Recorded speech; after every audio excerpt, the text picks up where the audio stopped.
Hey guys, how's it going? My name is Mitch. I'm an alcoholic. Got your daily reflections for today for December 13th.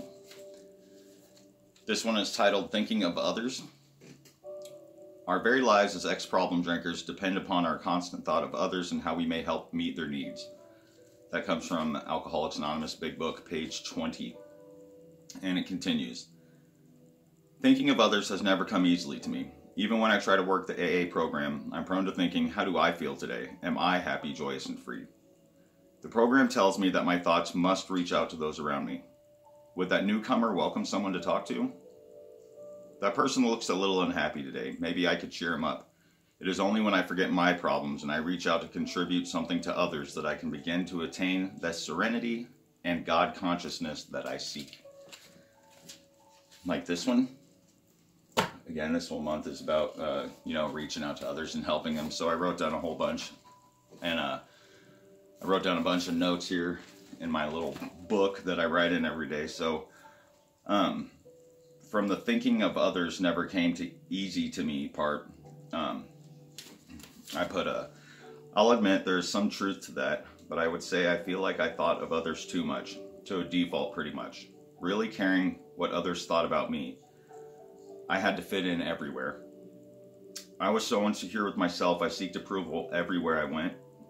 Even if that meant joining in on the hate on other people, the negative talk about people and things I really had no negative feelings about. Making fun of people behind their backs to be like the people I was around. Really, I felt horrible inside. I really love everyone and always have. I just know that there's a lot of negativity in the world. You will notice if you're really paying attention to people, you will be aware that like 70 to 80% of things they say are negative, myself included. But once you're aware of this, you could start to work on it because it is true. You notice a lot of people, their go-to talk is negative stuff. It's almost like we just strive off it, as compared to the positive things that we're saying. And it is so weird. It's like we're always complaining about something.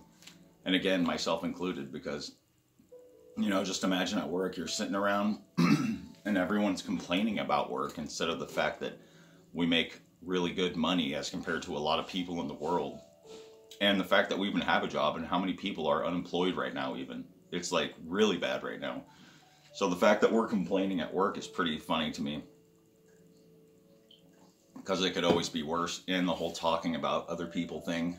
It's like, I would just try to fit in. I wanted to fit in everywhere because I felt very insecure with myself. So I would be hanging out with a certain group of friends that was talking bad about other friends in the same group. And this is all like, backbiting stuff.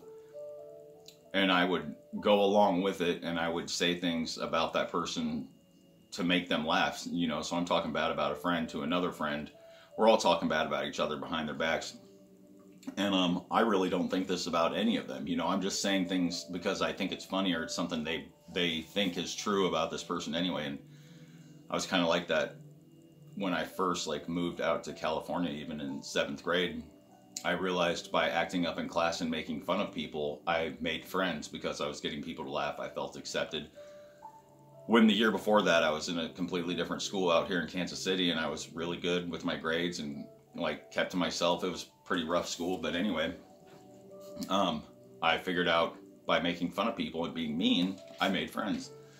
So I kind of had that habit for a while, and you're sitting there talking bad about people behind their backs, and then come to find out later in life, some of these people told the people things I said. It all went around, and they, not using this as, feel sorry for me, but, I was the scapegoat, if you will, for all these other people saying stuff. And I was in recovery at that moment too, so I didn't really see the need to go, name people and say this person said this and this person said that, because in the end, I did say some of that stuff, but, I can only admit to things I've done. But anyway, you're talking bad about people just to fit in with the people, and that's just lame. I'm not like that anymore. But also, the complaining part. So I just read in my book, The Untethered Soul by Michael Singer, really good book. It's a part talking about what it would be like if we were hanging out with God. And it goes on with questions like, God says, hey, what do you think about this cat that I made? Be like, well, it's cute, but I'm kind of allergic to the hair. It claws up all my furniture and it pees on the carpet. Okay, and then you ask him another thing, you know, it could be anything. God, hey, what do you think about this weather that I made? Well, it's kind of cold. I'm not sure. I wish it was warmer. And then, you know, he talks to someone else that, hey, what do you think about this life that you have? It's amazing. I love it, good and bad. I'm just thankful and grateful to even be here. And then it says in the book, you know, which kind of person do you think God would rather be around?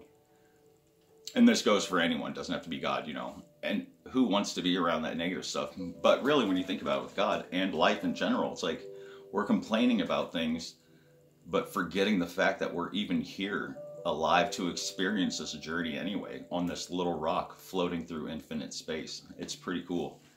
I'm pretty happy. I mean, think about how little everything really is when you think about it like that, and how short our lives are, and the fact that we're here is pretty crazy. Also, so I continue to just being happy to have the chance at all. But I do have to say, I was thinking of myself the most when I was at the lowest of my drinking. I don't ever want to be there again. It is a wonderful feeling thinking of others. We should all reach out to others that we know are in the same predicament as ourselves, without doing it in a way that can push them away. Just showing we care and are there to help if they want it. Continue to do what's right and be the example of what that lifestyle brings. Just stay patient in it, trust the process, take it one day at a time, and believe in yourself. Process the bad events that take place and let them go. They are gone. Don't give the event any more of your well-being. Don't give that event that caused you pain, turmoil, anger, any more than you have to. Any more than the time it took for the event to take place, if you think about it. I mean, we continue to hold on to the feelings, and we're fighting that feeling of the event that already happened. Unless you're still living in an environment where that event is constantly taking place, like, you know, living with someone that's abusive to you, or stuck in that situation, then I could see how that can be hard. But that's where you have to come to choices with yourself and be like, okay, what can I do to make myself happy? Choose to be happy. If someone's in your life that is not making you happy, you have to let that person go. And that goes with a significant other, a child, anyone, a friend, people stuck in their ways of life that doesn't really match up with yours. If it's the negative stuff and they're bringing negativity and bad situations into your life, just only you can fix that. But again, when these bad situations happen, process them and process them and let them go. That's and finding a sponsor is very important also. Let me read that part, because I got something here from the 24 Hours a Day book. I wrote something down about that.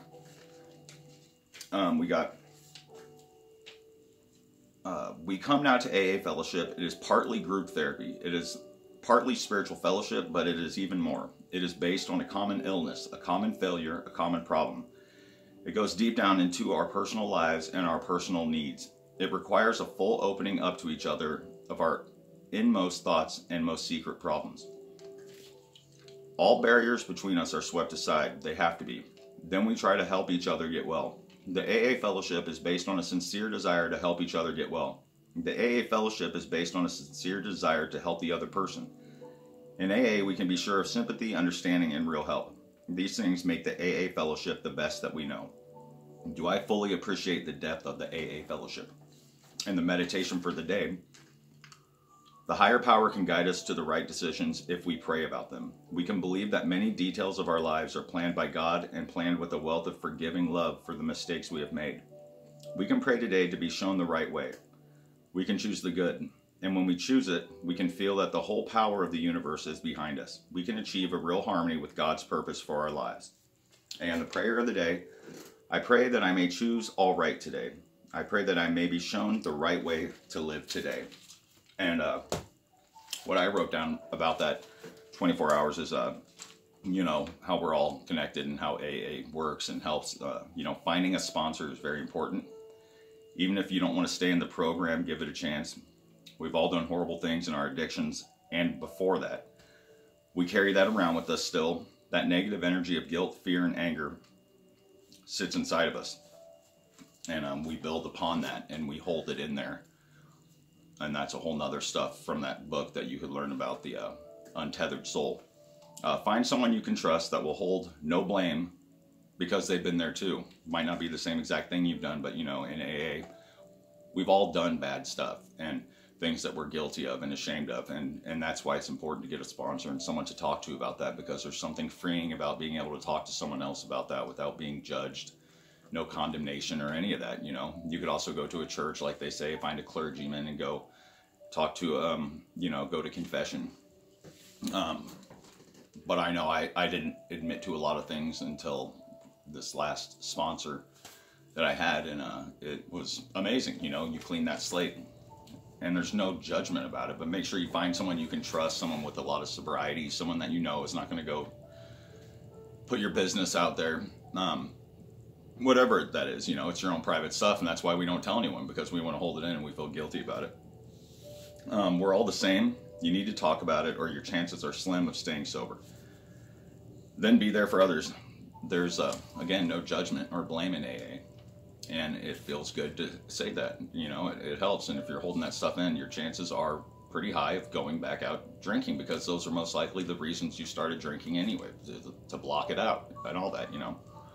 And to end this with a quote, our prime purpose in this life is to help others, and if you can't help them, at least don't hurt them.